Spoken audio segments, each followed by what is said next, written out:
E vem o Vasco da Gama, Jair levanta, ele pede a bola na mão do jogador do Corinthians. O árbitro não deu, deixou seguir, o Coringão não quer nem saber e desce com o Yuri aberto pela direita, tem Memphis pedindo, que assistência, vai pintar o segundo, é só tirar do goleiro, bateu, é gol! É gol, é gol, é gol, é gol, é Gol! gol, é gol, é gol, é gol, é gol, é gol, é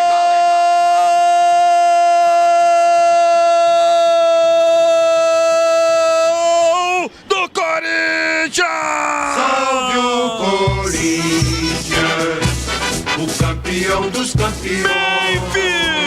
Memphis é pai, camisa 10! Dentro dos nossos Ele não perdoa! Memphis marca! Fatal! Letal! Fatal demais! Essa dupla é fatal demais!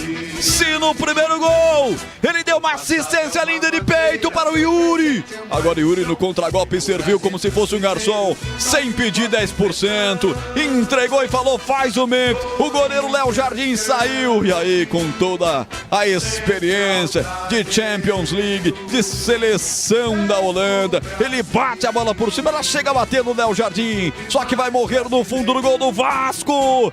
Impossível, o Corinthians em Itaquera. 2 timão, 0 para o Vasco da Gama. O que vale é o detalhe com Thaí Vladimir. Um lance que nasceu numa bola lá no campo de ataque do Vasco, né? O time carioca ficou pedindo um toque de mão ali do jogador do Ranieri. A arbitragem não marcou. Daronco disse que o braço estava preso ao corpo. O próprio Ranieri achou o Yuri Alberto e aí estava desarmada a defesa vascaína. O Yuri achou o Memphis. No escorregão do João Victor, o holandês saiu cara a cara com o Léo Jardim, mandou para o fundo das redes, amplia o Corinthians 2-0.